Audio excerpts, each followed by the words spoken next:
you know. People like for instance, Freud.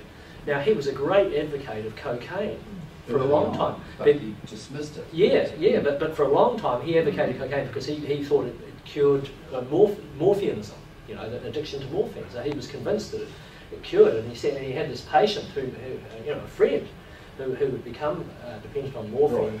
Yeah, and he you know, started to treat him, and then he wrote this learned paper, in fact, about it, and published this paper in one of these journals. And then 20 years down the track, he's going, rup-roll, you know, and because these ideas were ideas that people did not understand at that time. I mean, medicine, addiction medicine, was totally in its nascency at that stage.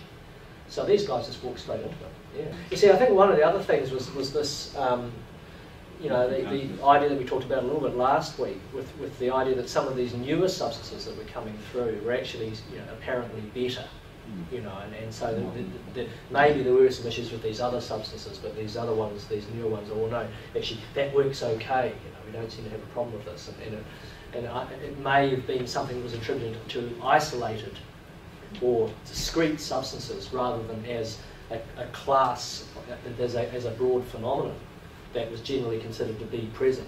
You know, but then again, you've got alcohol and so on as well. So, but you know, people did talk about in the 17th and 18th centuries. The people who used alcohol to excess, the people who presumably we today would label as alcoholics, were seen as people who just enjoyed a drink.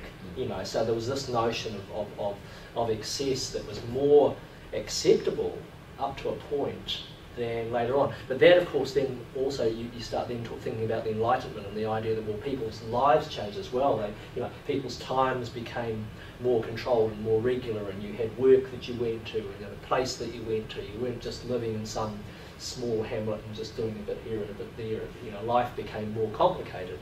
There were more demands made on you, and you had to start to keep time. And as a consequence, perhaps some of the behaviours of people who were not able to do that became more apparent.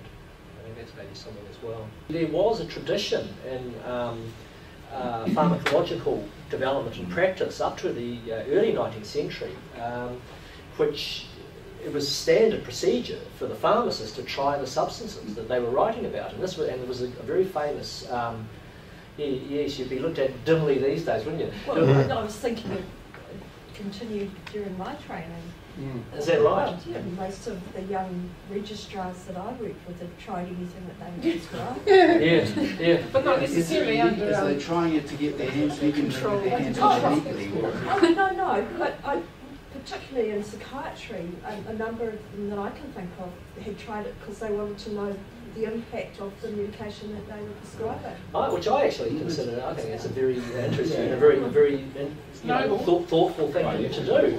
But there was an actual practice. And I can't remember the name of the guy. He was a British pharmacist. He was considered the foremost pharmacist of his time, and it was the practice of doing that was named after him.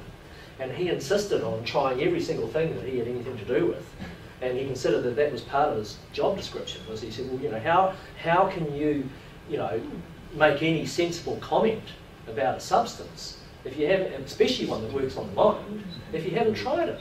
And even today, there's work by Alexander and Anne Shulgin, Picarl. Some of you may be familiar with phenylalanine that I've known and loved. Alexander Shulgin he's a biochemist.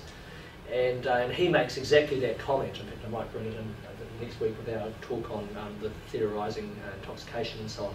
That realistically, it behoves people who are doing work in this area to actually, as many people as possible, to take these drugs so that we can then get a more accurate comprehension of the effects that they're having, especially when you're talking about psychiatric drugs, where you're talking about, we're specifically prescribing this for you to make you feel a certain way. Have you tried it? No? You've got to, but there's a lot of things to consider when you're doing that. I mean, you could take a drug and I could take the same drug, but the things could be quite different because of absolutely. Well, they will be quite different. The notion that there's some kind of uniform experience, you take this and we're all going to have the same experience. And I don't think that's, I mean, there's commonalities, but I don't think any experience is exactly the same.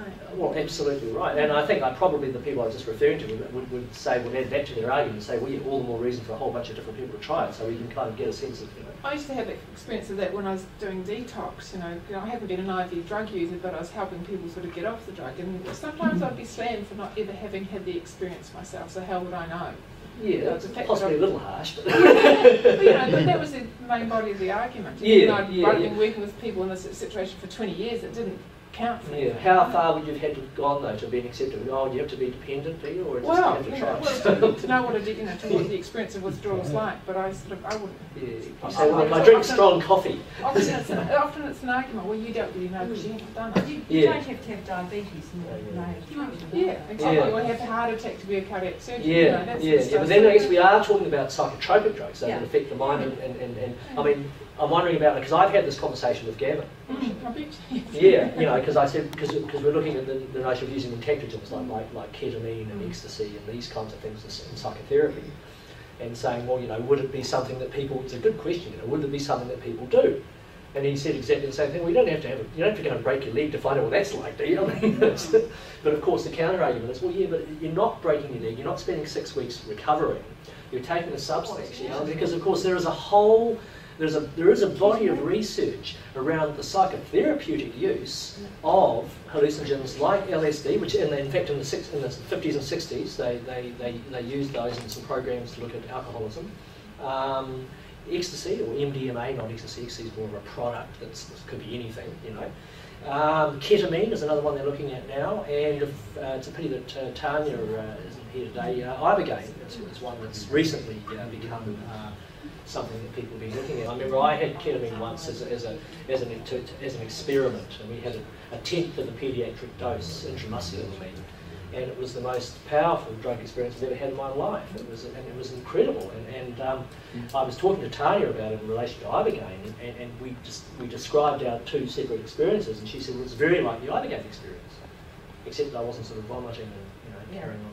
So the thing is, though, there's a crossover. See, I don't know whether you can say it's like this or that. I think there's a continuum of use.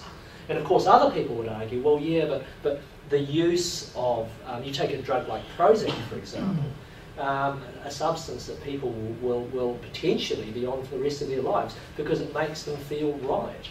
Now there's a crossover there into the use of so-called recreational drugs, like, say, cannabis, for example, is a really obvious example, where people say, well, I use this because it makes me feel good, it makes me feel how I want to feel. Now that's not everybody's idea, of course, but these are arguments that people make. Or they might use a recreational substance like ecstasy or something like that every now and then for that, to have that kind of experience that we talked about in the first talk, where you're trying to go beyond to get a sense of your place in society and stuff like that. So I think there's a continuum of use, and to some extent I think where one sits on that continuum in terms of one's views is to some extent mediated by one's position on the subject. This notion of positionality that we also talked about in the first talk. But it's a complicated issue, for sure. Like something like ketamine. You can take ketamine like to have a trip, for the enjoyment factor of it. And then it can also, the therapeutic use of it in another setting with the same person can be very different to how it was with the fun-induced trip. Absolutely. So you've got the notion of drug setting as well. So part of this change in approach to thinking about drugs in 19th century America involved this developing professionalism of medicine and of the pharmacists and so on in relation to the patent medicines. And so people were starting to think about their professional practice and their training. The American Medical Association, founded in 1847. Many doctors didn't belong to it initially, and some of that comes down to their practice. They really, they went up to scratch. There would have been a range of medical colleges and so on that you might have attended, and you might have had a bit of an idea how good or not so good you were.